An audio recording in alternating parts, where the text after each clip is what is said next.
Okay, so, alright, so we're opening your track. Mm-hmm. And, okay. So, have you ever heard of Belhaze? The Shah. Belhaze. No. What if I've... Wait, Vasha? Belhaze. Bashaha. Belhaze. I think I'm saying his name correctly. Yeah. Belhaze. Oh, okay. No, I haven't. So he's a channel, and so he channels a group of aliens, I think. Ooh. Yeah, I think that's right. I mean, it could be wrong, but it is aliens. Yeah. And and so at the moment he's talking about beings arriving over the next couple of years. Wow. Yeah. He has been told by these beings that he's in contact with that they're going to arrive over the next couple of years. Yeah. So he channels. So have you ever seen any channeling? No. So channeling is like if you invite someone directly into your body and they take over. Oh, okay. Yeah, So I'm sure I've seen it in horror movies. Yeah, like being possessed. Yeah. So, just because you don't have a body doesn't mean you're enlightened. Yeah. You'd still be an asshole, right? Which asshole? Yeah. And so Belhaze invites in a group of aliens, or a particular alien. I believe it's a group, and it might keep changing, but they use him as a channel to talk, like as in you would like a radio. Yeah. Yeah. Who's he sharing the information with? Like, why do they want to contact a human? Like, well, I guess if you kind of think it along the lines of you're here to evolve, right?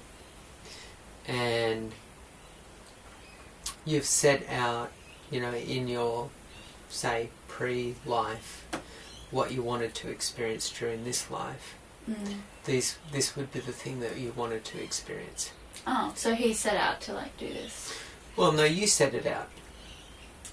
I have. Yeah, you've set it out. I've set what out? Well, you've set out your life to experience it in a particular way in order to learn things. Oh, no, but I'm saying, Belhaze has set out his life in that way to speak to the aliens. Yeah, right. And same with everyone. Yeah. Everyone set out their life to experience it in a particular way. And there'd probably be a lot of people out there that would probably go, oh, that's a load of crap. Yeah. And that's totally fine too. Yeah, probably set out your life to experience that. But as you would if you're going to go on a holiday, you would have an itinerary. And you'd go, I want to experience these things. Yeah. Because there would be some special interest in them. So it's just that I think because memory is so shoddy, just maybe not remember why you went on holiday. Why do I want to come here again? I can't remember. Yeah. Yeah. And then, certain events happen, or certain people you meet with a particular feel about them or the place, and you go, you seem really familiar, but I can't put my finger on why. Yeah. Or this place seems really familiar, but I can't really... Or maybe you picked it. Maybe on the brochure before you came down you went, that person there I want to hang out with. Right. This place here I want to go visit. Yeah. Yeah. And so you may then get to that place and go, oh wow, this place is really familiar. Yeah. But it all depends on, your level of awareness, you might say. Yeah. How much you're aware of these kind of things. Yeah. And listening to me talk about something like that, for some people would be like, this is a load of crap, and then it's like, okay, great, you're not on the path that you're supposed to be on. You're supposed to be turning this podcast off and looking at something else on. whatever it is that your interest is. Yeah. Or if there's some interest, you should keep listening. Yeah. Yeah. It's interesting because knowing or not knowing that, like, believing it or not believing it, does it change anything, you know? Yeah, well, it gives you a choice, doesn't it? Yeah, I guess. Yeah, so, you know, if you choose to believe it, then you may decide to stick around, and then after a while you might begin to go, it's not that I believe this, it's just that I know it on some level. Mm. And then for other people, you know, the choice would be, no. These people are crazy, and if I keep listening to them, I might end up like them. Right, yeah. Crazy. Yeah, but isn't that kind of funny how both sides, if you want to call them sides, think that each other's crazy? Who is... Yeah. Like, really, who is right? Like, I believe what I believe. I believe in what you were just talking about. Yeah, yeah. But who actually... There's no way of really, truly... Yeah, so that's an interesting one. Like, you experience what you experience and you believe that's right. It's like religion. It's like, well, I know that my God is real. I've experienced my... And then there's someone else being like, I know that my God is real. Yeah. Your God is the false God. Yeah. You know? Yeah. It's just very interesting how there's no telling, like, who is truly right, like, who decides who's right. There's no right. Yeah, what, at least from what I perceive from that, and I used to think the same thing, and that is that there's a certain amount of attachment to certain beliefs. And those attachments are very strong, as you would if you know, like your attachment to your mother compared to an attachment to a lady you don't know. And you would say that my mother, I would defend her even if it meant my life. But the lady I don't know, I would walk by. Yeah. And it wouldn't bother me. Yeah. Yeah. So it's not so much about who's right and who's wrong. What's probably more important to you is how much energy are you investing in it. In what? In whatever it is that you believe to be true. Yeah, but is that a good thing? What do you mean by that? Like, as in how much energy you're investing? If you invest a lot, do you mean that's a good thing, or? Well, it has a potential... there's an outcome to it, right? Yeah. So if you say, I need to defend this person for my life, well, it might cost you your life. Right, yeah. Yeah. And you might say, well, but, you know, it's not going to cost me my life and I'm going to die right this second, but it will cost you your life in terms of how you interact around them. Yeah, right. So you're saying, you know, you're defending what you believe. Yeah. And the outcome can only really be good outcomes because it makes you feel good. Like, you're in a constant state of feeling good. Someone who is defending their belief in capitalism and, like, the society we've built, the outcome for them, that isn't going to necessarily lead to happiness or a good feeling. Yeah. But then again, maybe they don't care. Maybe they're willing to sacrifice that good feeling or that peace for pride and... Yeah, or what they might perceive as stability. Yeah, exactly. Yeah. So they can look at someone like you or someone with any of your beliefs and my beliefs and just go, like... Yeah, that's crazy. That's crazy and that's stupid. Like, you're telling me that, oh, but you could have bliss and I don't actually care. Yes. Or want that. I would rather money. Yeah. Yeah. And who's to say that, like, that's... So you take a little kid, for example. Let's say you take a toddler, you take a teenager, and you take an adult. Each one of them are going to have different wants and needs. A toddler may just want a toy. A teenager might want a partner. And the adult may want freedom. Yeah? So freedom might mean I want to make a lot of money, or I want to get out of my relationship. Whatever it is, it doesn't really matter. The toddler, who wants that toy, that's only a truth to the toddler. Yeah. Yeah. And the teenager who wants a partner, well, that's only the truth to the partner. The toddler doesn't care about having a partner. Yeah.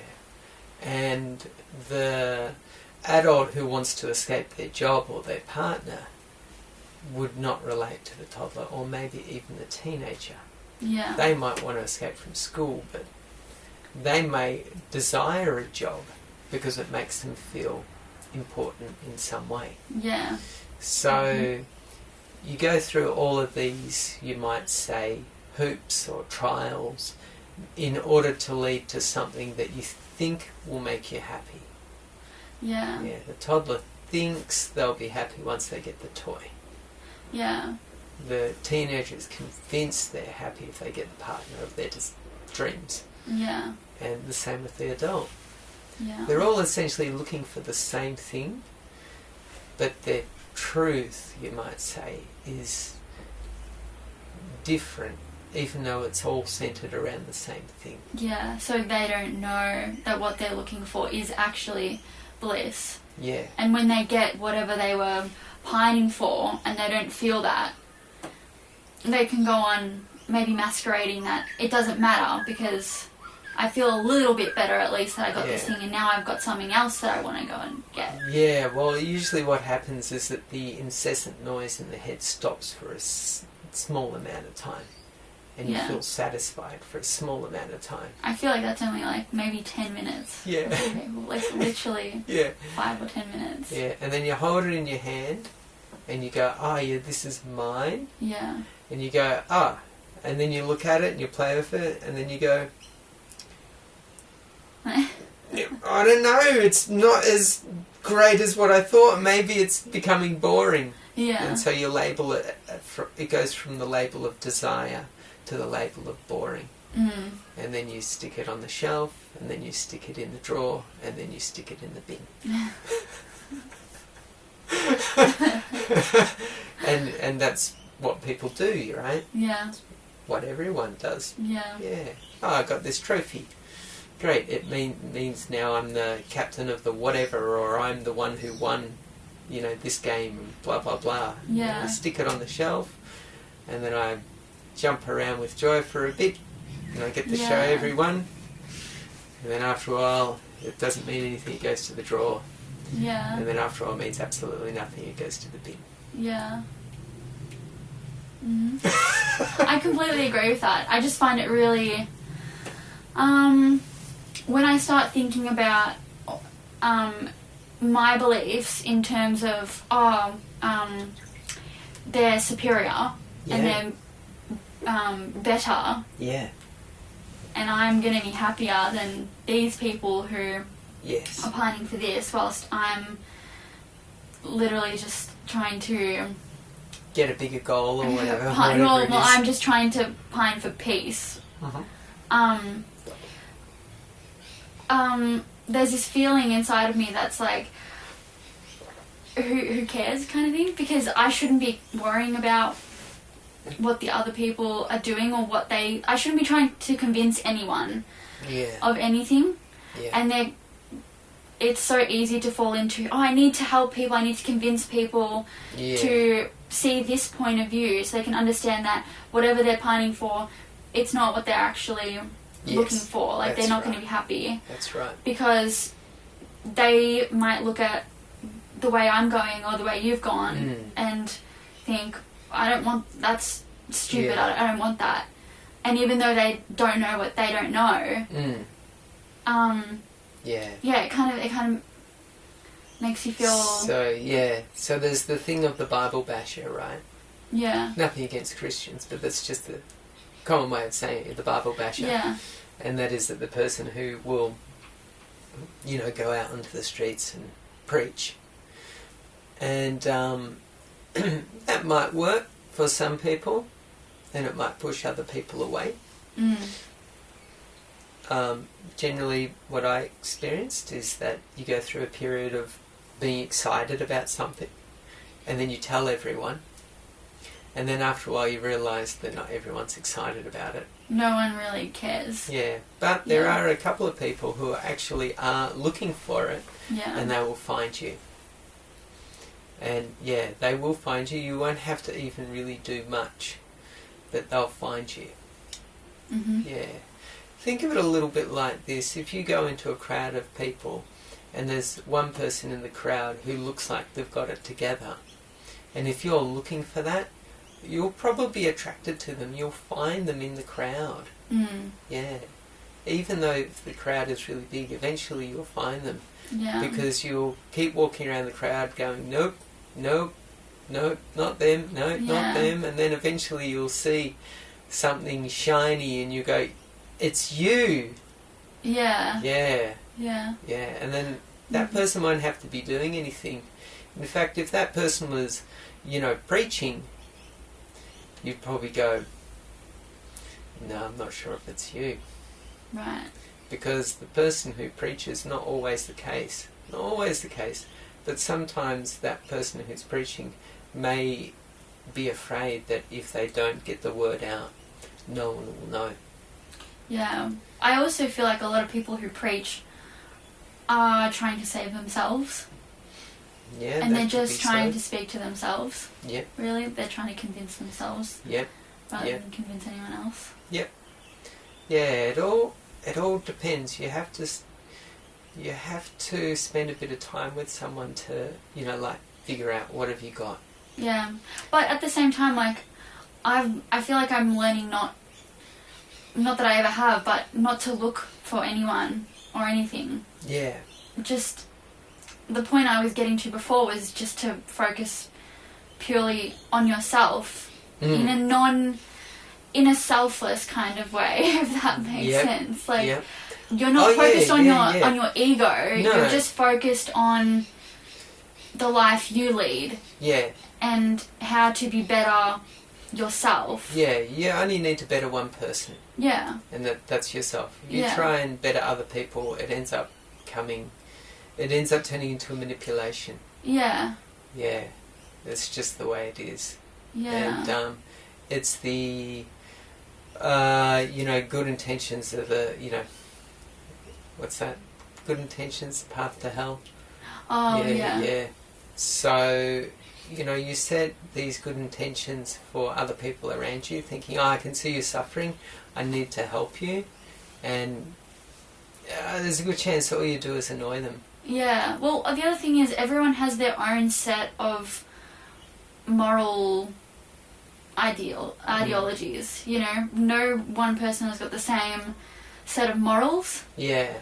And I guess a lot of religions and people try to force people into having all the same set of morals. Like there's good and then there's evil. There's that pluralism there. Yeah. But in reality, everyone's got differing morals. So the second you try and enforce something on someone, they need to come to that conclusion themselves. Yeah. It's better off them just living the life they're living rather than forcing them to see it your way. Yeah, morals are a step on the path, but it's not the whole path.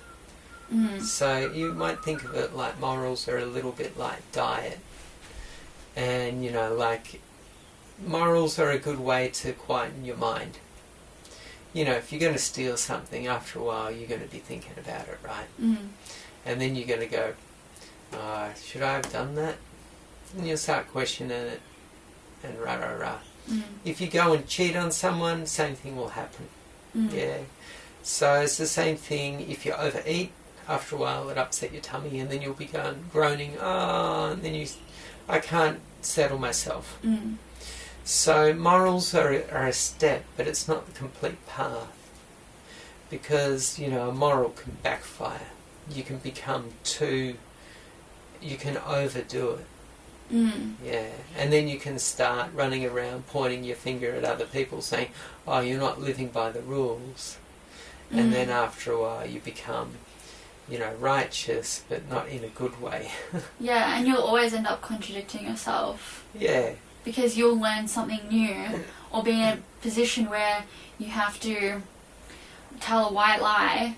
Yeah. And what do you do then? You're backed into a corner if you have to live by these set of morals that you've created for yourself or someone's created for you. Yeah, so eventually the morals may end up meaning absolutely nothing. But that may be a long, long, long way down the path.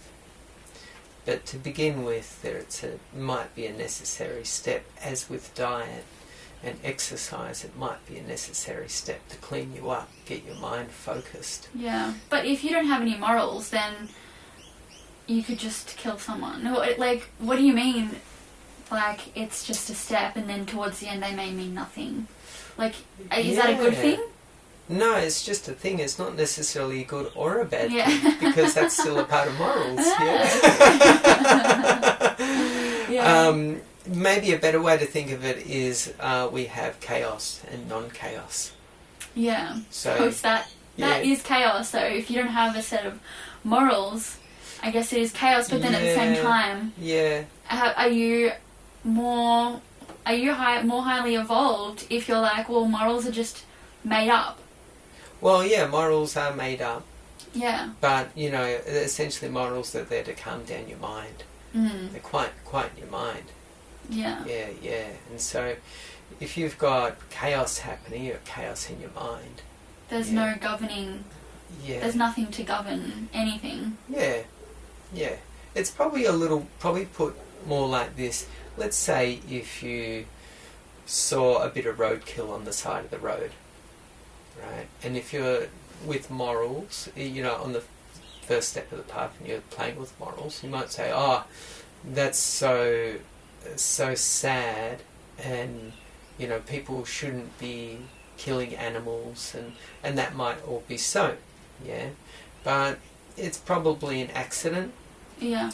The animal probably was darting across the road and got accidentally hit. It wasn't anyone's fault; just happened. Yeah. And you might look at this, poor creature that has died, and you might still feel, oh, it's unfair. But then you might also then go, yeah, but now this animal is gone and is off doing something else in a different form, and what's left behind is simply the rotting meat, and which becomes food for all the other animals that require meat to survive. So, I mean, that's what happens to all of us. We all become food for the next thing that needs to survive. And, people might say, oh, that's horrible.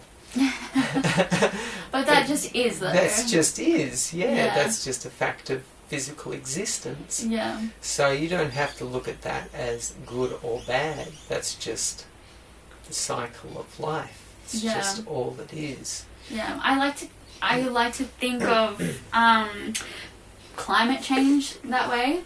Yeah. As well, as in, people spend their lives, which is fine, like to dedicate your life to loving the environment and protecting the environment that we have, because the environment that we have keeps us alive and it's beautiful. Absolutely, yeah. However,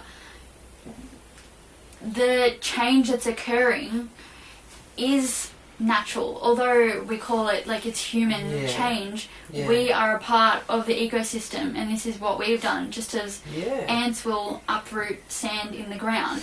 That's right. We will uproot gas and, cause greenhouse gases into the environment. The ozone layer will fade away and the coral reef will just get it's all a part of although that's a beautiful thing disappearing, it's just nature. We're just a part of nature. Yeah. And the earth has existed for so long, there will be so many ebbs and flows in what the world looks like over millions of years of time. This is just such a blip. Yeah. And I think people forget that it is a blip, and go on to protect what you think is beautiful, but at the same time remember that it's also... Where we could almost be regarded as a bacteria or a mould. Exactly. It's just chewing on the bread. Yeah, but the bacteria and the mould is just also natural. That's just naturally occurring. It's not evil mould. No, it's not. It doesn't have a, like an idea to set out to destroy the bread. The people who make money from the coal mining in Australia, for example, they're also just a part of nature. Their way of being is just... It's natural. Because if they exist and that's their personality and that's what they do, then that's completely natural. That's how they've developed. They're just a part of what humans are. Yeah, that's true. So I guess the argument for something like that is that what type of world do you want to live in? So, and then you get to make a choice.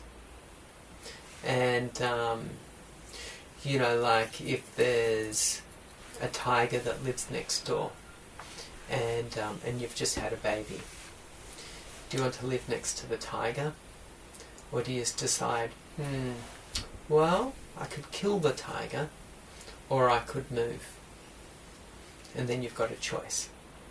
Maybe it might be wiser to move. You could make the choice to kill the tiger, but you might end up with repercussions of that. Maybe the tiger being there keeps down certain other animals that if there wasn't a tiger around, you have a greater problem. Yeah. What is this analogy relating to? Well, it's the change in the environment with what is going on around you. Right. Yeah. So, there are greenhouse gases and, people who are mining and turning fuel, making things into fuel and whatnot. And then you have to decide, okay, what's this contributing to? And do I want to be a part of it? And you've got a choice in that. Yeah. So you might say, I think the fossil fuels are making just the air not as breathable. And then you might go, I might switch to electric, and it makes the air more breathable. And then you might go, but the battery is not that great for the environment either. And then you might go, okay, then we need a more efficient battery. And then so you're not doing as much, environmental damage with the battery. And then eventually it might turn into something else. Who knows? Maybe it turns into hydrogen, which I don't think is even any better either. Yeah. But eventually all of these explorations may lead to something else as well. Having said that, also, the universe is a giant place. And maybe there's other things out there that might, hold answers for us. Yeah, maybe there might be other resources floating out there in space that we could get a hold of. Yeah. Or maybe there's other tech. Maybe there's other civilizations that have worked out these issues. And we have choices, but I think the choices that we have are incremental based on our abilities, on our, just evolution. And if it means that we have to live in a dirty environment in order to see the dirt, in order to move away from the dirt, well, that makes sense. Like if you put your toilet next to your bed, after a while the smell would probably turn you off. And you would either then decide, I need to move the toilet or I need to move the bed. And then you would take action on that. Yeah. Or if you couldn't move the bed or the toilet, you might say, I need a bigger space. And then you would look towards something like that. But each one of these things ends up being an incremental step to the next thing. And that's the way truth is. Truths are incremental steps that we go, I don't like this, I'm going to move more towards here. And depending on where you are in your life, not every truth will be the same for wherever you are. Because when you're a baby, the toilet is in your pants.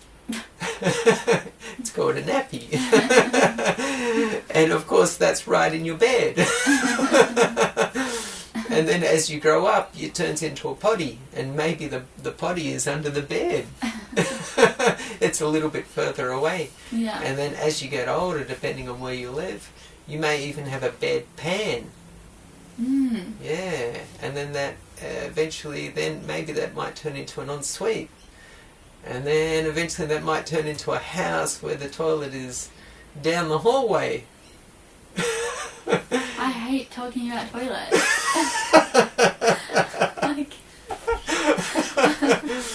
So, but then even then you might go, well, now the toilet's too far away.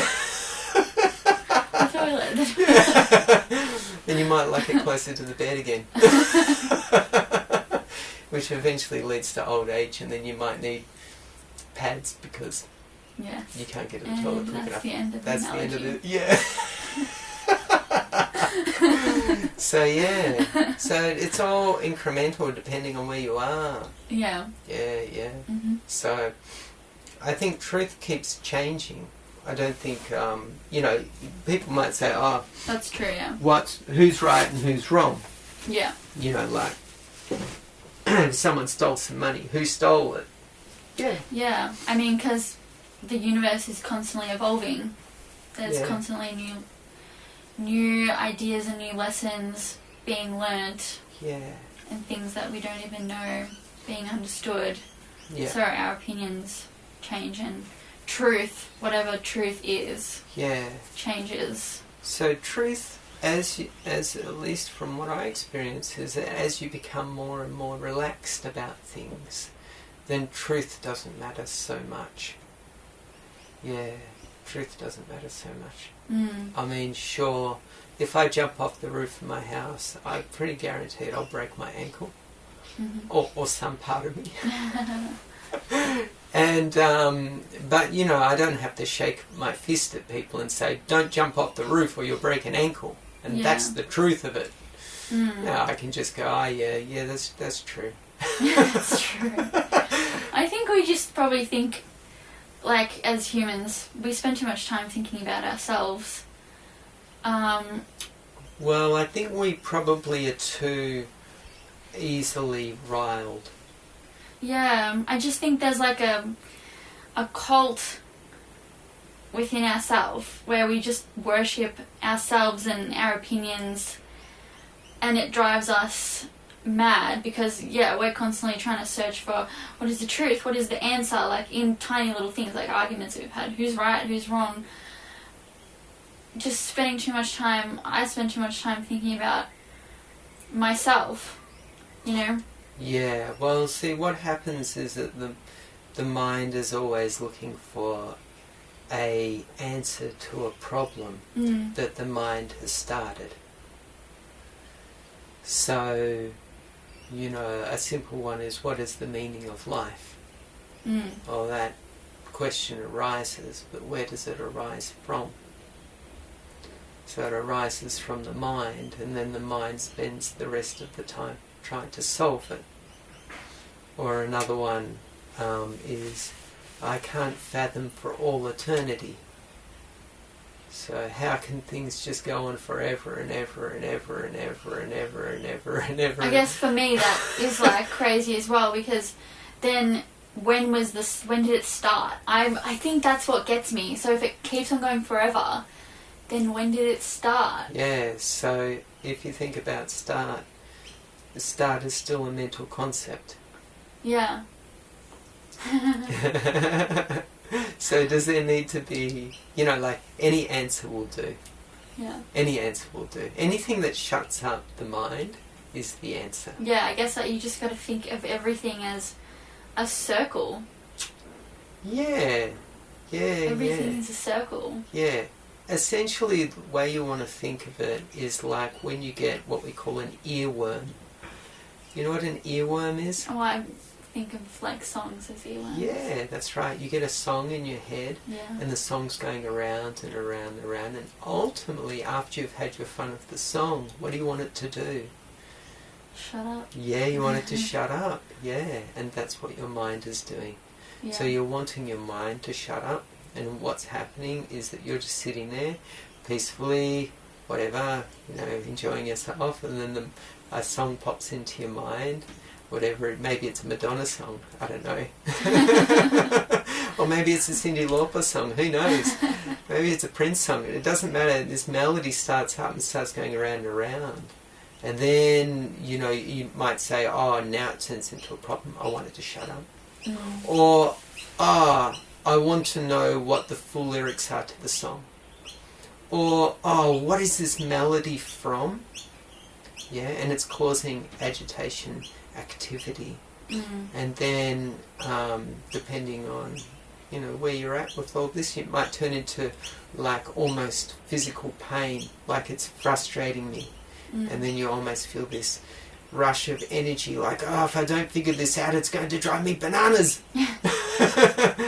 And that's all right, you're already bananas. And then you may need to find an answer for that. But that answer will only appease the mind for a little bit until another melody arises or another thought arises. So the mind is always opening up something that it can't close. Yeah. And it's not interested in closing, because the mind is interested in thinking. It's not interested in stopping. And is that like should we just follow that? In you saying that, are you saying that as I guess you're just stating it as a fact. Yeah. But should we try and shut that down, or do we allow it? Because oftentimes, the brain thinks of a problem or something, opens a box that it wants the answer to, it doesn't want to close it, and it leads to a great idea. It leads to deep introspective thought, and so is it... Yeah, so you're talking about intuitive thought. So there is agitated thought, which is just the mind incessantly being the mind and thinking. And then there's something more intuitive, which is what we call a gut feeling. But would we have had that intuitive thought if we didn't go through the suffering of that mind chatter that you speak of? Because sometimes it takes a lot of suffering to be like, I just want to shut up, and then everything goes quiet, and then a good thought comes through based on that suffering that you've had. That's right. Yeah, it can definitely work like that. It doesn't always have to work like that. But yeah, that's generally like the end of suffering only comes from when you first suffer. Yeah. So you have to first experience suffering before suffering can end. So you have to go through that. Well, it can be like that.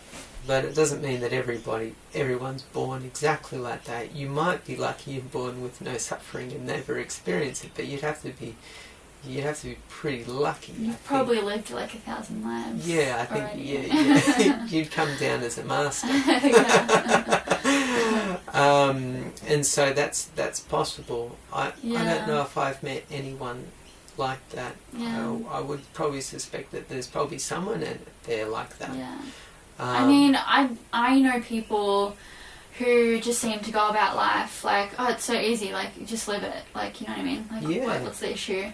But I'm not saying, like, are they more evolved or are they less evolved? Like, are they just ignorant to... are they not... Are they in such a state of non-awareness that they're not suffering, like... Yes, ignorance is bliss kind of thing? Yeah, sometimes what it can be is that, and not always the case, but it can be that someone's ego is just bulldozing through. So you may find that you're just busy thinking you're the greatest thing on the planet, and just, you know, taking whatever you want to take and just, you know, pushing through life, and it might be working for you. But then you may only be on the surface level. Yeah, like these people, like the person that I'm thinking of, like they're a great person. Yeah. But, you know, in a way it's like, oh, you're lying to yourself. You're not looking deep enough. But then at the same time, like if they're happy, if they're like no, of course not. if they're happy, if they're like flying through life, like it's easy breezy. Yeah. Then what's the issue with that? Like, and then I look at myself and I'm like, okay, well, why am I being so stupid in being aware and, you know, doing this work? Yeah. When I could just be not aware and, you know, breeze through it. Yeah, absolutely. It's you probably hit the nail on the head already, and that is a certain amount of awareness. So, but then why is it good to have that awareness if there's someone else just breezing through? You know? Yeah. Well, think of the depth of experience. So if you're just breezing through and everything's pretty easy, but your experience is shallow.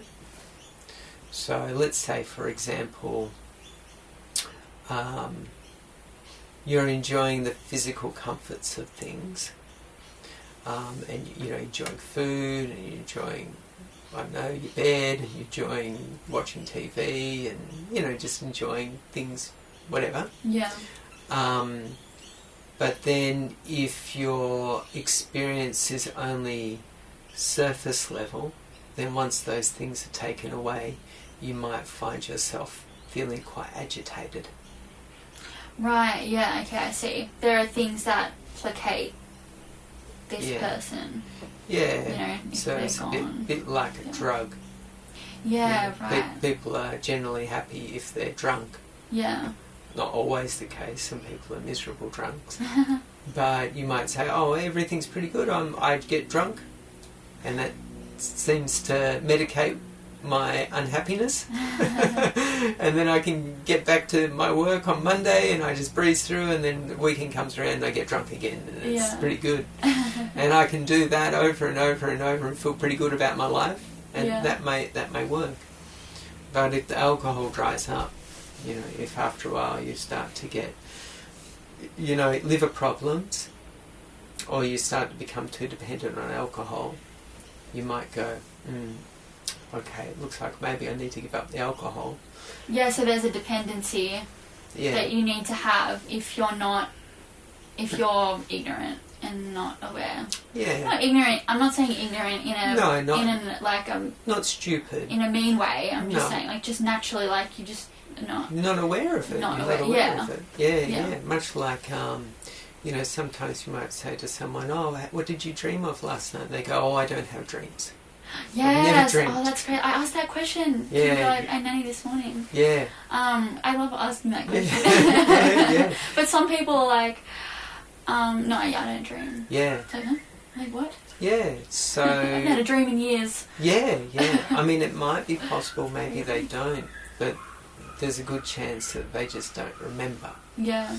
It would be the same thing as if you ask someone, you know, like, what was your childhood like? And they go, oh, I don't really recall it. Does that mean you didn't have a childhood? Yeah. No, you definitely had a childhood. Well, maybe not. Unless you're talking to a ghost, right?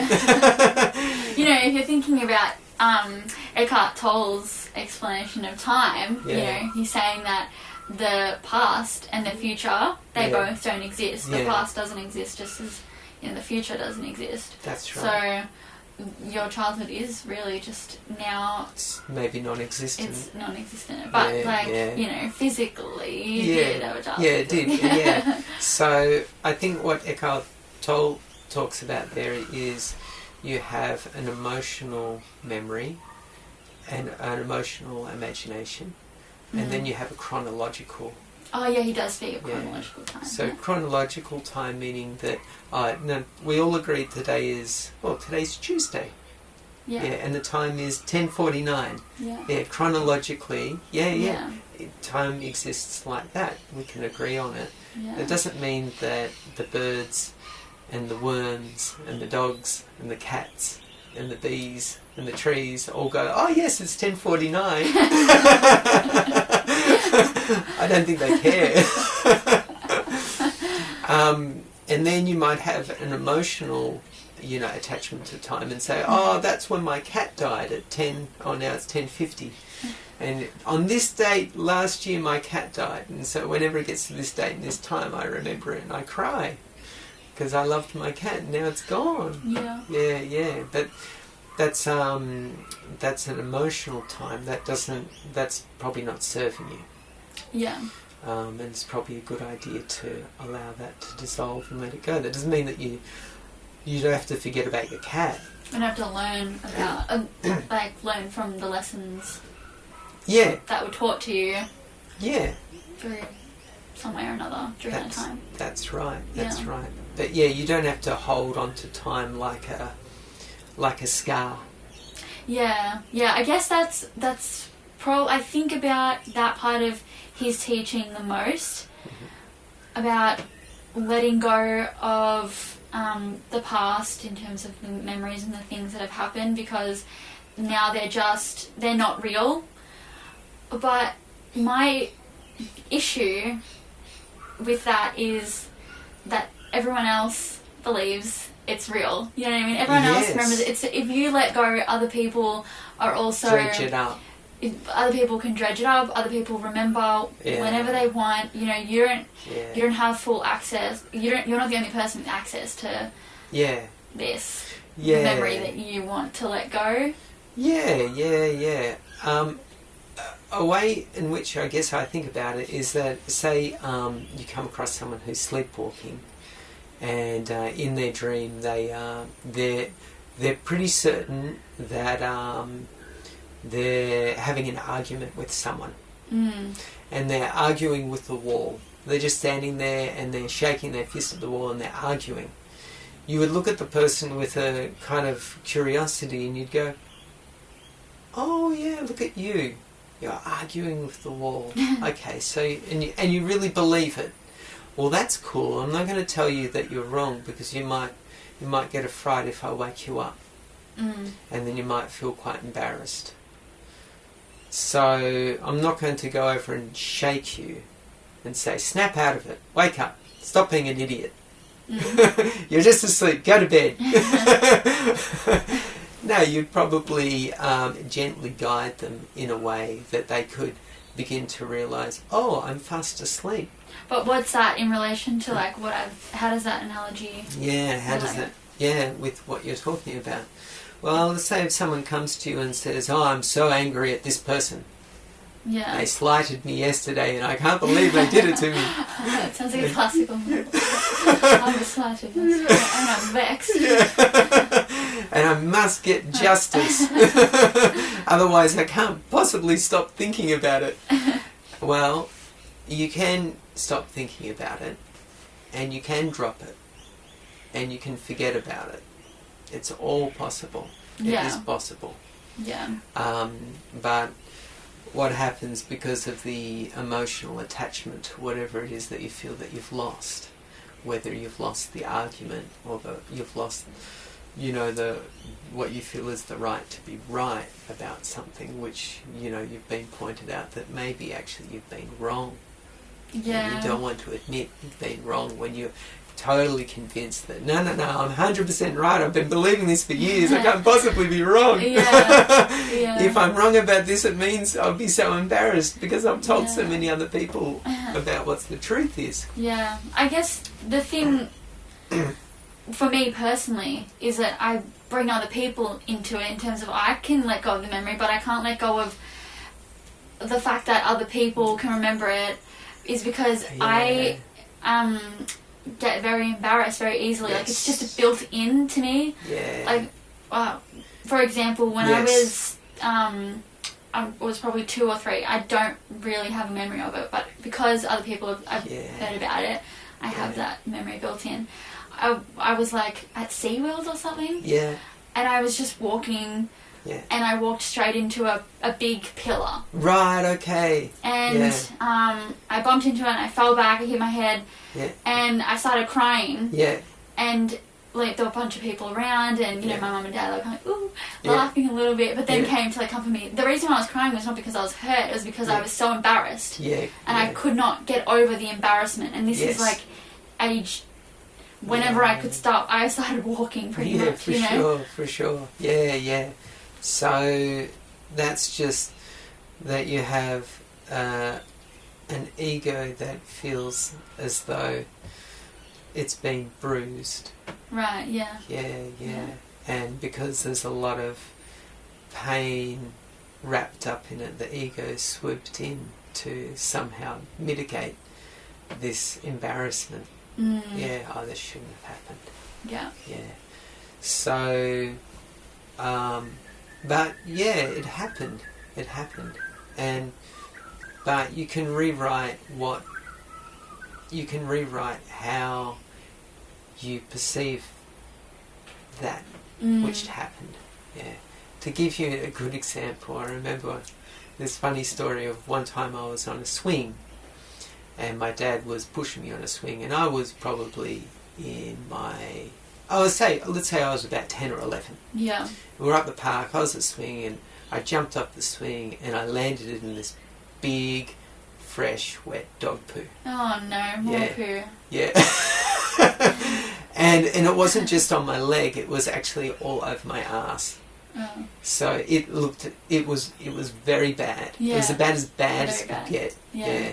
And there was two girls sitting on a chair. Oh no. And they were both laughing their heads off. They were laughing so hard. And it was hilarious. Here I was with this, like, I looked like I totally crapped my pants. It was really funny. Yeah. And my dad was probably like, oh my lord, this can't get any more embarrassing. Then of course, they were on my favourite pants, and I had to go home and I took the pants off and threw them in the bin. That was the last I saw of those pants, right? Now I look back at that story now and I think that was the funniest thing. Yeah. That was so funny. And in a way I'm happy that I made those girls laugh, because they've now got this awesome story about this kid they don't know. Yeah. And this ridiculous thing that happened. There's probably just wonderful a memory that they have. Yeah. And it's great. It is funny. It was, if I was a comedian, if it was a movie, it would be like the funniest scene in a movie. It would be hilarious. Yeah. And so that's the way I see it now. I don't get embarrassed by it. Yeah. Because there's nothing to defend. I mean, what am I going to protect? Yeah. There's nothing to protect there. And I'm happy to tell the story. It's just now gone out to probably lots of people who listen to this. Yeah. And lots of people can come up and retell me the story over and over and say, oh, I just laughed my head off. Yeah. And I'm like, well, that's great. I'm glad I made your day. Yeah. But I don't carry it around with me saying, oh, that shouldn't have happened, and oh, my poor dad. And yes, yeah, exactly. And I guess, I definitely used to stew more than I do. Yeah. But, recently a lot of memories from my life have just been popping up. Yeah. An unusual amount. Yeah. Just when I'm doing anything really. Yeah. And whenever they come up, instead of trying to just forget about, like, shake it off and be like, don't think about that. That's like, no, don't think about it. I try and embrace it, because I'm like, well, it's obviously come up for a reason. Yeah. And I need to, what can I do with this? Yeah, what can I need do? to accept it so that I don't feel these, like, bad emotions that I'm feeling right now as it's come up. Yeah. And I just say to myself... So you're wanting a tool? I'm wanting a tool? Are you wanting a tool? No, I just say to myself, I approve of myself. I approve of myself then, I approve of myself now. Yeah. I approve of myself. Yeah. And I got that from Louise Hay. You heard of Louise Hay? Yeah. Yeah. And it's just a really easy thing to say, to just mitigate the Yeah. Emotions, and next time if it ever comes up again, hopefully it doesn't, because I've sort of seen it, accepted that memory, and I've said, okay, you can go off now. Yeah. I don't need you anymore. Yeah, at least from what I experience with meditation is that those type of thoughts only pop up when you feel safe. Right. So it's a good sign. Yeah, that's good. Yeah. That's really good. So it means that at this time in your life, things are doing really well, and you can move on from those, scars. You can heal them, let them go. That's true. Because usually those types of memories pop up only when I'm like right about to fall asleep. Wow. And then I'll have like a really bad memory. I'm like, oh God, like why now? Yeah. But like I said, recently I've just been about my day. Yeah. And the memory will pop up. So the fact that you've said, oh, it's usually because you feel safe, that's good. It means I'm like feeling less highly strung in my daily life then. That's right. Yeah, less high strung, definitely. Yeah. More open to acknowledging negative emotions. That's right. Yeah. It's a good sign. Yeah. And then when they come up, the tool that you've got is great. Yeah.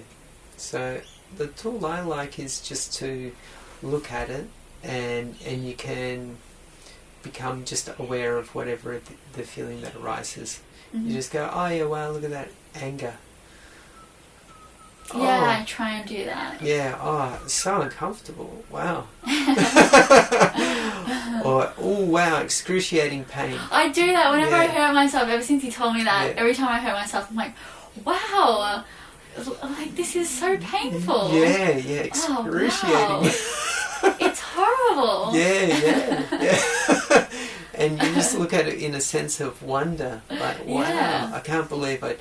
Wow, feel that just surging through my little toe. Feel that pain on my shin bone. Yeah.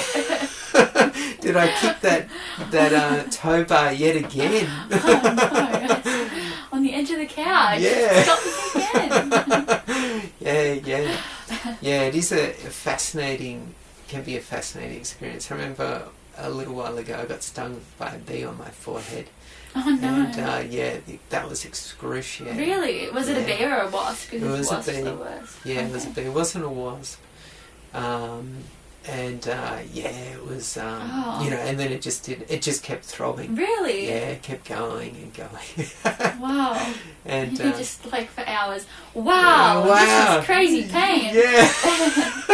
Oh, yeah. Yeah. And then eventually it subsided. I think it was like one of those things where I was like, I think I'll have a coffee today. And then I got a bee sting instead. And then it was like, I don't need a coffee now. Oh, yeah, I've got that adrenaline pumping right through me. Thank you, bee. Yeah. Sting me whenever you like. Yeah, and then I think what do they use bee stings for? Is a particular beauty. I use a bee sting. I can't remember what bee. Plump lips. I don't know. Yeah, something like that. What? I don't know if they use it like Botox, Betox. Betox. But I can't remember what it was for, but I remember they were using bee stings for something, but maybe I'm making that up. But maybe that could be the new thing, Betox. Betox. Yeah, plump up your lips. Yeah. Don't use that. That's a terrible idea, never use that. You feel that litter reactions. Again. Yeah. I just get stung by a bee. Yeah, why not? Well, should we do some recording? Yes. Alright. Let's see where we're at. I can't even remember. I think we're doing vocals, yeah? Yes. We've got the spinning circle of death. I'm gonna have to, oh no. I'm going to have to shut this down. Hang on. Okay. Shut that down. Open that back up. At least my voice is nice and warm. Yeah. So, yesterday we were talking about UFOs as well. Yes. It's a fascinating subject. I know. Yeah. I haven't delved into any research yet, but I am going to listen to that audiobook that you sent me when I finish the audiobook I'm currently on, which is Sapiens. Oh, yes, Sapiens. Yeah, I actually started listening to that maybe 2 years ago. Yeah. And then I just forgot that I had, I don't know, something must have happened. I just forgot about it. And I found it in my library the other day and I was like, I need to finish this. Yeah, that's a fascinating book. It's really fascinating. I think I'm halfway through, the one thing that has really just stuck with me this whole time is the agricultural revolution. And how pretty much rice and grains, wheat, it just completely domesticated us and changed our whole it changed the way we farm it, changed the earth, and the farming of it changed us and our habits and how we live. Yeah. And, you know, we were all hunter-gatherers before that, living, you know, in accordance with nature. Yeah. Mostly just following animalism as a religion. Yeah. Probably migrating nomadic lifestyle. I don't know enough about... I remember reading the book. I don't really remember a lot of it other than it being an amazing read. Yeah, he, the author, I forgot his... Yuval. His last name is like Yuval or something like that. Anyway, he was saying that, most people wouldn't stray more than, was it like 1,000 square kilometres of where they born. Yeah. They would live their entire lives in this one little spot, and so all of their beliefs, their religious beliefs, if you would call it that, of animalism would relate to where they live. For example, a white-tailed fox once showed a woman where the food was. So now they don't eat you can't kill white-tailed foxes, and one time there was one star in the sky and it led straight to, once again, food or water or something, and so now you worship the stars. Yes. And every kind of group of people scattered around the world would have their own beliefs based on just nature, with also believing that they are equals with the land and the animals. Yep. Not believing in their superiority. They were just existing, maybe not even being aware of that belief themselves. Yep. Just naturally living in accordance. Yeah. Yeah. And I wonder if at that time our consciousness was less expanded back then, or less prominent, because, you know, if we're to believe that we're one, the thing is that we're more conscious, like we have a consciousness, right? And then animals, they are not conscious of... Well, they're less, is that right? Less conscious. So if you looked at consciousness as an evolutionary thing, then you'd say the thing with the least amount of consciousness would be, like rocks. Yeah. Minerals. Yeah. And then the next up from that would be, plant matter, plants. Yeah. And then up from that would be animals. Yeah. And then up from that would be human. Yeah, but we are animals. I guess we're just like animals. Have the largest consciousness out of all. So that does, I guess, in a way make us superior. It's just interesting that we would look at an animal and think we are the same. Like you are no better or worse than me. You might say that we have a slight edge just from our ability to, with memory and imagination, problem solving. Doesn't mean that other animals don't problem solve, but maybe to the degree that we problem solve. And then our ability to gossip, which is communicate, might be a little bit more intricate. That doesn't mean that other animals don't communicate, certainly do. And they might communicate in a different way, whether that's telepathically or through, calls, or through gestures, or by facial expression. Yeah. But the depth of communication that we have might be a little bit more deeper. Yeah. And so, but that doesn't mean that that's as high as you can get, because you can go beyond human thought, which is what we're talking about before, which was spirituality. So we have the ability to rise above our animal nature and then above human nature, and to get to a more spiritual nature, which is not as reliant on thought, intellectual thought, but more based around intuition and feeling and wisdom, which is so much not like looking at everything as a problem that needs to be solved. You know, like a classic one like that, where we get away from get away from animals, is that we go, oh, those animals are scary. Like spiders. Spiders are scary.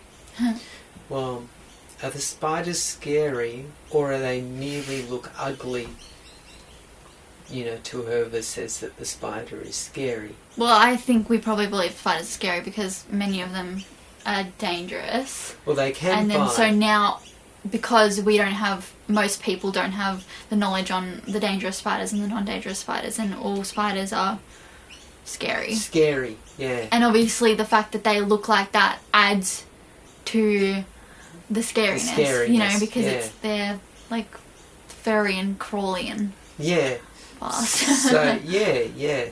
But, you know, like, there are a lot of things that are very admirable about spiders. Yeah. You know, they can look almost like sports cars. Yeah. And they can look super fast, you know, Have like you seen sleek. the Sparkle Muffin? Yeah. They're crazy. And our favourite superhero is Spider-Man. So there's a lot of things about spiders we actually quite like. But for some reason, and of course, not all spiders are, you know, like as dangerous as other spiders. Yeah. So I almost think that what happens is that we become, instead of being, we use common sense to navigate the world, we use fear. That's so true, yeah. So, and fear is a terrible tool because it makes you do stupid things. Yeah. I mean, what would you rather? Would you rather spiders or flies? I mean, you got to think about it. We're back to the poop again. What do flies eat? Walk all over. Yeah, so they get rid of that from... Yeah, I mean... And then they crawl over your face. It's just an impossible question, you know, because flies are so annoying, but they do the dirty work, you know. Yeah, they do the dirty work, and then spiders eat them. Yeah. So spiders keep the population of flies down, so they're very, very, very useful. Yeah. No, I don't have any ill wishes against spiders, No, you know. not at all. I honestly think that they're really cute. Yeah. Apart from the ones that can kill. You know what I mean? Like those ones, I'm like, okay, stay away from me. But, you know, there was a spider living on the outside of my bedroom window. Yeah.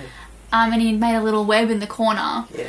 And I realised that he got more food when I turned my lamp on, which is right next to my window. Oh. So every night I would open my blind and I'd turn on my lamp and I'd be like, dinner time! Yeah. And he would get his food and then like I'd go to sleep 10 like, night night little spider. That's great. Yeah. So you like had a little fast food place for him. Yes, exactly. And he was this like big scary spider, but you know, he was on the other side of the window and, you know, as long as he didn't try and like find a way to creep in. Yeah. I was keeping him well fed, you know, don't... Yeah, you didn't want to sleep on your pillow with you. No, so, just don't bite the hand that feeds you and, you know, feel good. Yeah. So yeah, that's magnificent. Yeah. What a great story. Fantastic. So music good, vocals no. That's okay. We'll get there. Oh, I just feel like I'm attacking them too much. There's just like parts that sound really ratchet. Yeah. So when you set up the microphone, I'm gonna try and sing quite softly. Yep. and just let it come out without me trying to attack it with such a strong belt at times. Yeah. So I feel like it's forcing my voice into really weird noises. Got it. I thought what I'd do is quickly lay down some bass for it. Okay. And that will give you something to sing against that's a little bit more, full. Okay. So what I'll do, just for while I'm doing this, I'll mute your vocals.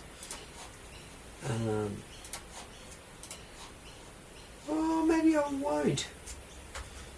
Ugh. I know. I really would not want to hear them again. Yeah. Yeah, I understand. That's right. I will mute them. And, and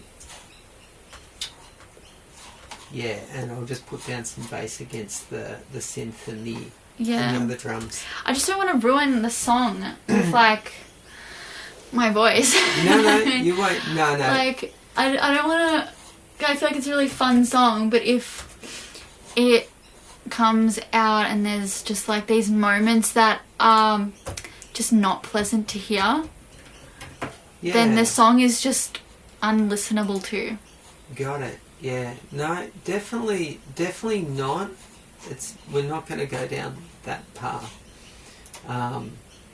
So, I don't think you have anything to worry with that. But, I know what you mean. And it can be pretty rough. Yeah. It's just that this song is so pitchy. In terms of... you've kind of got to be pitch perfect here. It's not the flowy songs that I've written in the past. As much as it sounds like an easier song. Because it's simple... But it's also, you've got to be so pitch perfect. Yeah. Or else it just... Yeah, it can sound... off really easily. Yeah. There's no room to not hit the right note. Yes. I guess that's why people use auto-tune. Although, for a song like this, auto-tune would honestly sound... nice. Well, I mean, we could definitely use auto-tune, and we might do that because it's a pretty common sound, in this kind of that genre. bedroom pop kind of. Yeah, and that'll work 100%. Yeah. So we'll definitely explore that. I mean, pop music is supposed to sound cartoonish. Yeah, clean and perfect. Yeah, just perfect. It's completely unnatural, and that's the aesthetic of pop music and why we like it, because that's true. It's like when you see a cartoon, the cartoon is supposed to be kind of like a petroglyph, you could say. Yeah. Which is just this funny outline that doesn't show you all the,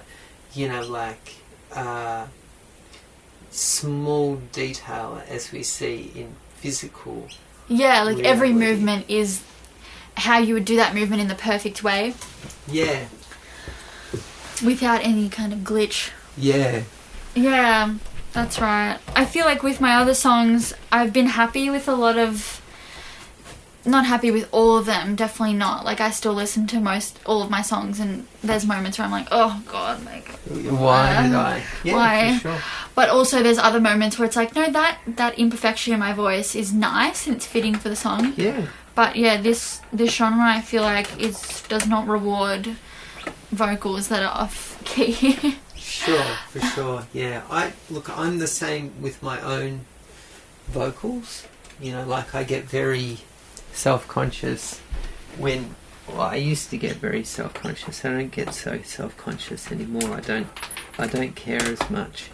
Yeah. But nonetheless, you can get self-conscious and then feel that, oh, I'm self-conscious. Yeah, what an interesting feeling. Yeah. Oh, it's so painful. Yeah. Oh, look at me, I'm blushing. Yeah. But, it doesn't have to totally ruin your experience of it. Exactly. I try not to let it. Ooh, hello. Yeah. Wow. So yeah, we might have.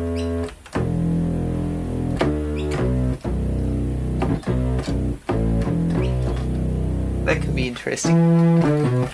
Yeah, it could be. That's a cool sound.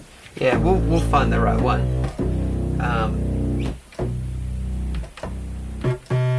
Not that one.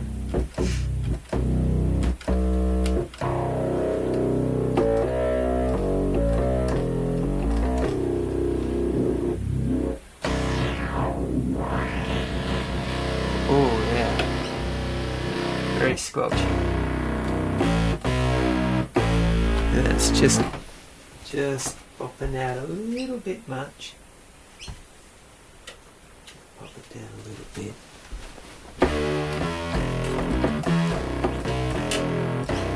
Classic Moog sound. Mooga Fuga. Yeah. Is that what you said? Well, no, classic Moog sound. Moog. Yeah. Right. This is a Moog.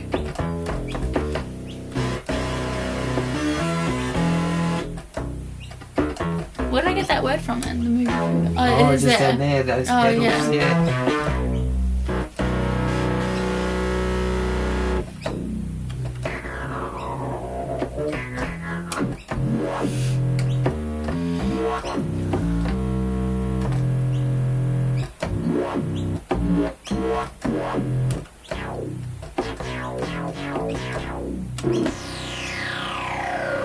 So I'm going to just play the song and we'll This will sound good. Yeah, they sound cool, yeah? Yeah. Yeah.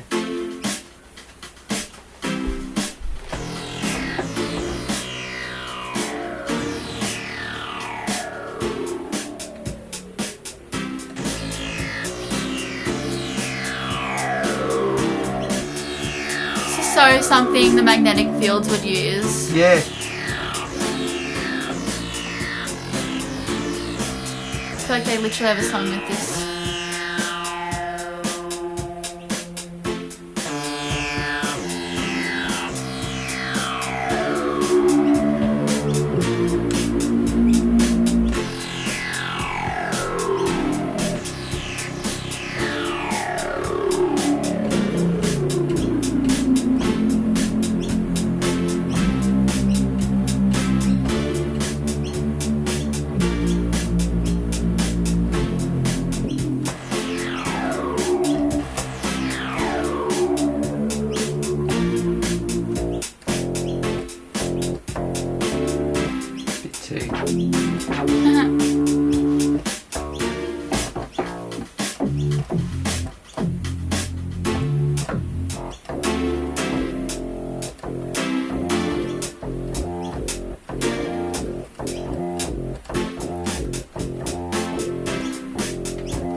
So satisfying. Yeah.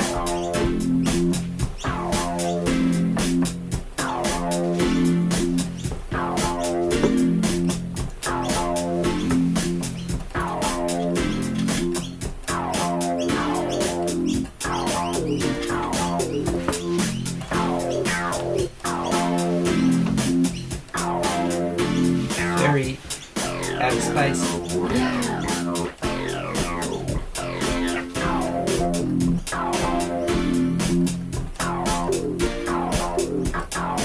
I don't mind that sound, that's pretty cool.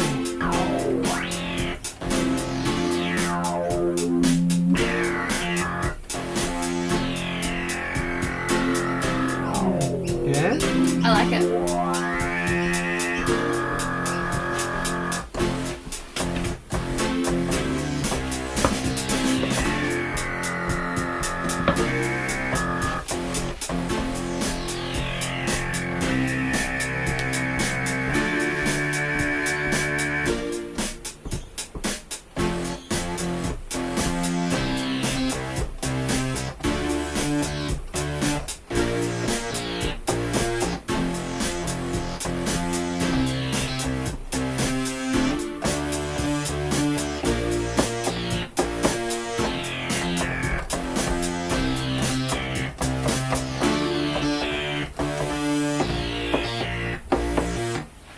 So good. All right, let's do it. Let's see what we get.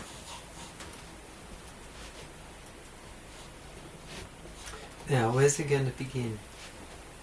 Okay, it's going to begin there. I'll just muck around. We'll see what we get. Yeah.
Yes. There's a couple of parts that are screwed up in there, and you know what? Forgot to record it. So so we're going to take another take. I was actually... Oh, damn, I should have said something. Because I was looking at the screen and I was like, oh, it's not popping up. There's nothing going on. That's interesting. It must be hidden. Yeah, that's right. It was good to have a warm-up because it gives me some ideas for what I'm going to do. Okay. So... Okay, and...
Yay! Let's see what we got. That was a cool end. It's kind of fun, wasn't it? Yeah.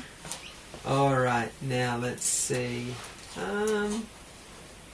Alright, so I reckon there's going to be plenty of like silly stuff in there that didn't probably work, so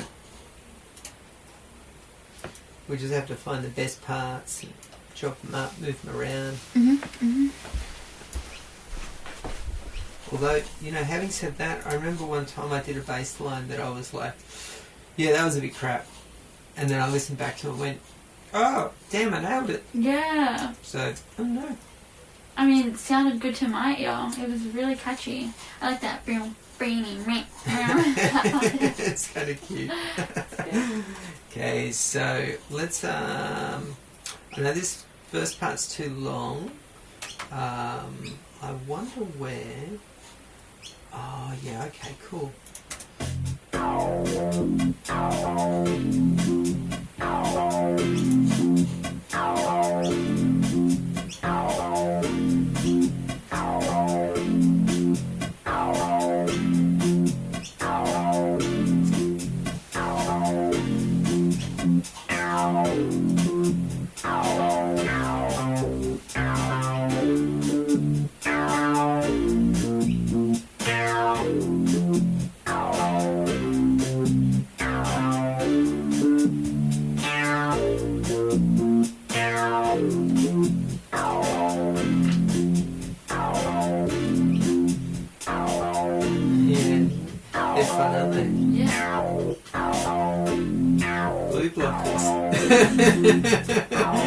Have you tried blue blockers before? Like blue light glasses? Yeah. Yes, yeah. I had a pair and then I lent them to Josh and he broke them. Oh. I know, he's so clumsy. He dropped them and then he stepped on them.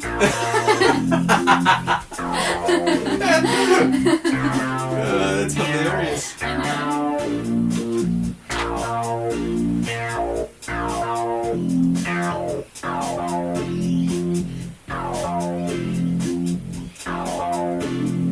There's some kind of almost funny timing issues, but I'm almost wondering, are they issues or are they just kind of part of it?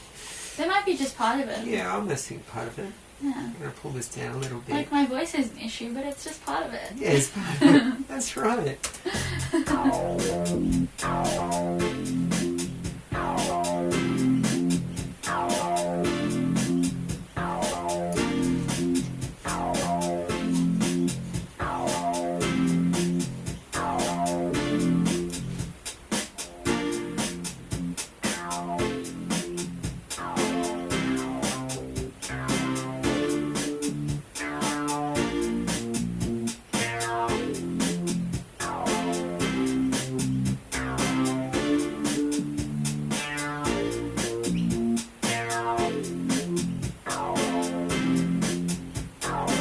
Make sure those drums are nice and loud, because that's what's going to hold it all together.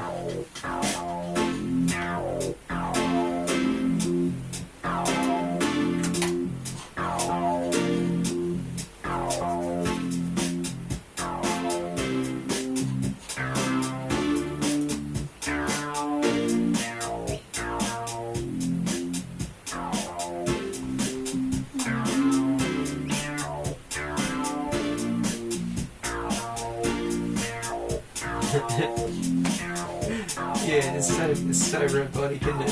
Yeah.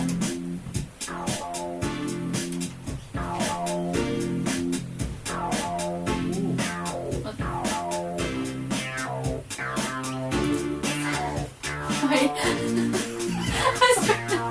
I was trying to do something called Simple Pops.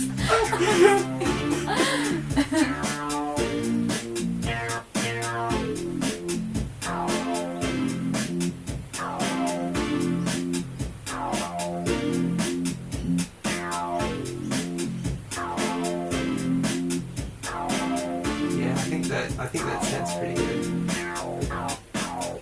We need those drums to be, you know, like really, really, really punchy.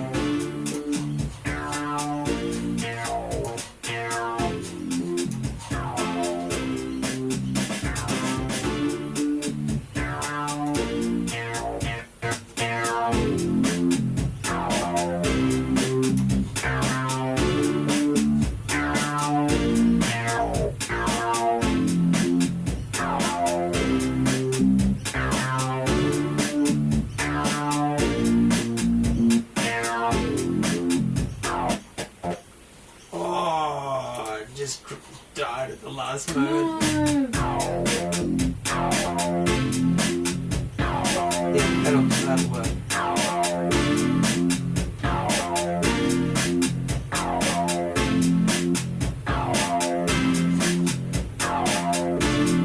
Okay. Now, if I put back in, we'll just see how it's sitting now.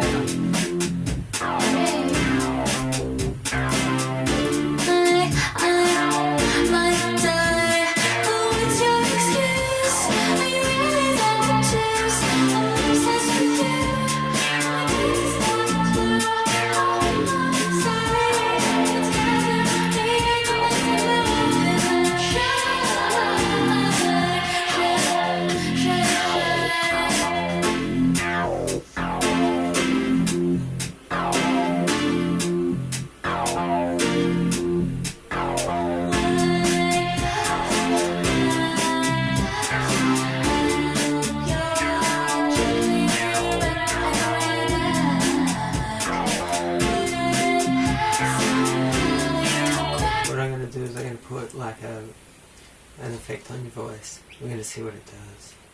Ooh. What effect? Well, we'll do the classic, like,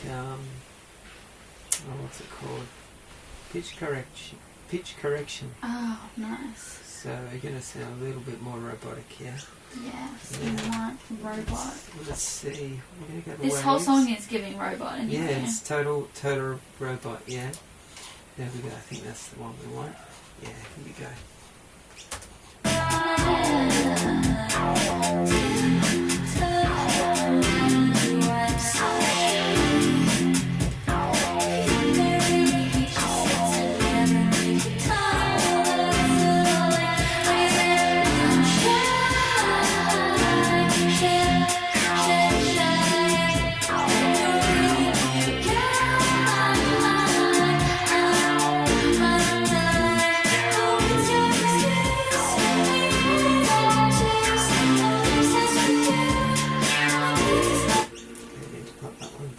Well, yes, replace.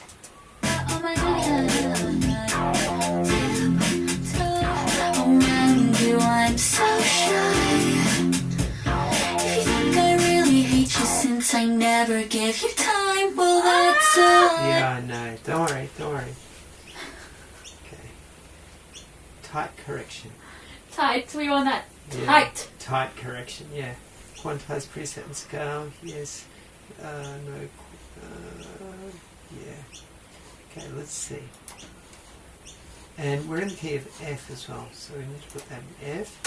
On my head, tiptoe around you, I'm so shy. If you think I really hate you since I never gave you time, well, that's a lie. Like you said. On my head, tiptoe around you, I'm so shy. If you think I really hate you since I never gave you time, well, that's a lie. Like you said, not really doing much. On my head, tiptoe around you, I'm so shy. If you think I really hate you since I never gave you time, well, that's a lie. I'm going to take that off, see what it does. On my head, tiptoe around you, I'm so shy. Okay. Usually this does pretty good job. Maybe I'm just on my head, tiptoe around you, I'm so shy. If you think I really hate you since I never gave you time, well, that's a lie. Like I said. Okay. I don't use this very often, so. Yeah, that's okay. Yeah. I could be just, like going, I don't know what I'm doing. Yeah. we could just leave it for now. And I could re-record. See how close I can get it to perfect. I know there is one I can use. Oh. And we'll just have a play around with that first. Yeah. Unless, I remember I did come across this problem one other time. What did I do?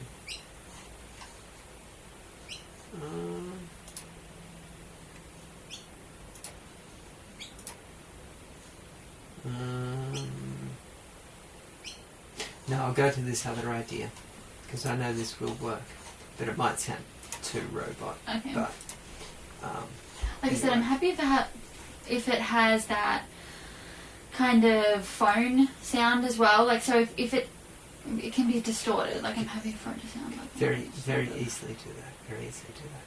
But yeah, we'll do this first because it will be fun. Yeah. Okay, and I need to go to my synth folder, and I'm going to go down to reactor.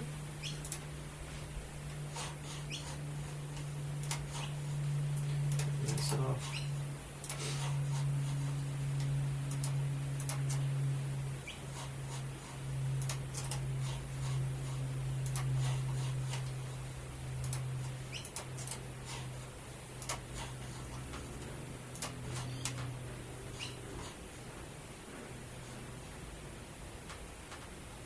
Spinning circle of death yet again. The other day, the spinning circle of death stopped spinning. Oh. And it was frozen. Oh no. I know. That's when I knew that things has gone awry. things were bad. Okay, and... Oh, what? Around you, I'm so shy. If you think I really hate you since I never give you time, well, That's almost cool. That is crazy. Yeah. There's something really satisfying in that, though. Yeah. Now, why can I... Oh, there we go. I have to do it up that way. Okay, cool. Tiptoe around you, I'm so shy. If you think I really hate you since I never give you time, well, that's a lie. Like you said... Could that be it? Yeah. That's kind of cool. Careful, we might summon the aliens. Yeah, I know. Tiptoe around you, I'm so shy. Since I never give you time, well, that's a lie. Like I said, I'm shy.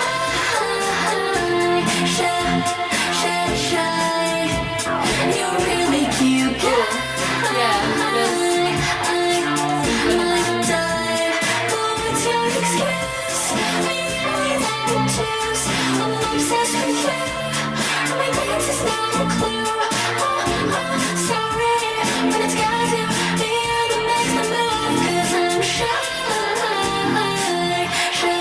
Yes, that might need a little bit of work, but it's not bad. We'll go through a couple of others.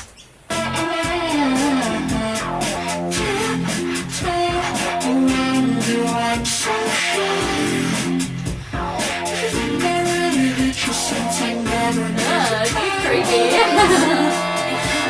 Oh, I saw you demon.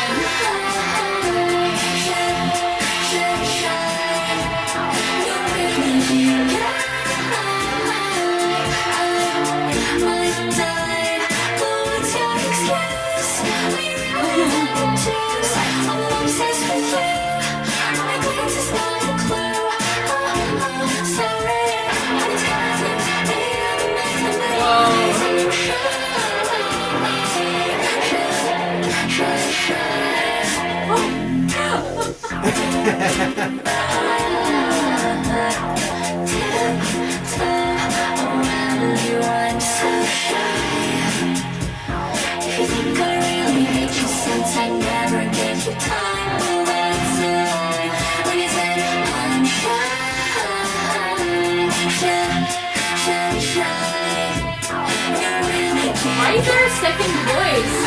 Yeah, it's what it does.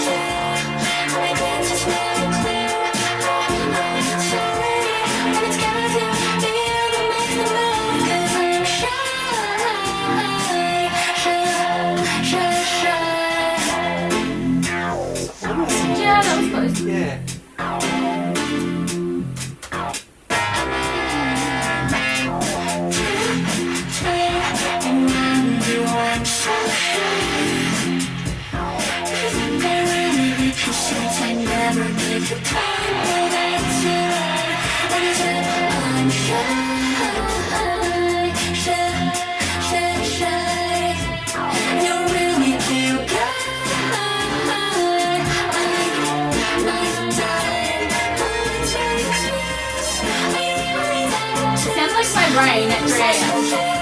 Yeah. I can't sleep.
So 33 to 5.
Really freaking you, right? Oh,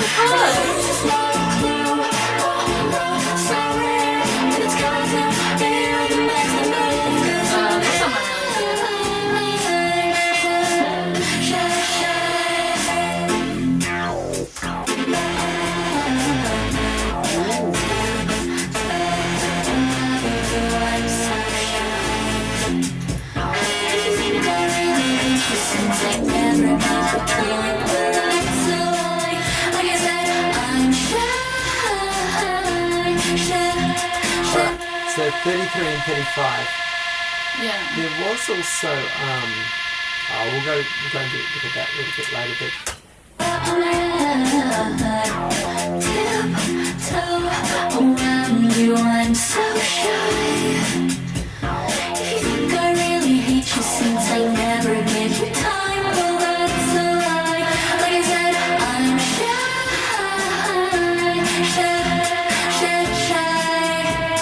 You're really cute guy.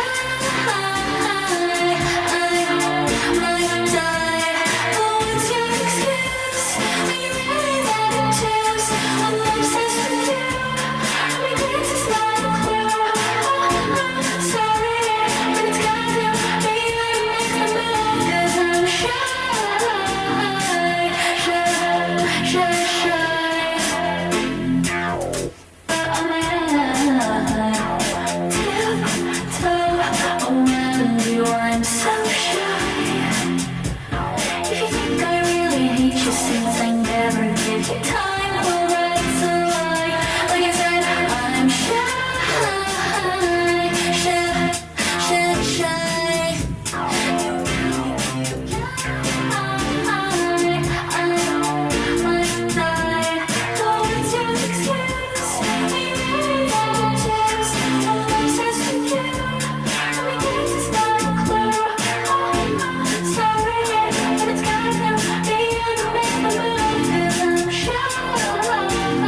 ideas. Don't know if it's exactly what we want. Yeah. Not sure. Yeah, but it's getting pretty close. Yeah. So I think what we do is I send you this now. Yeah. And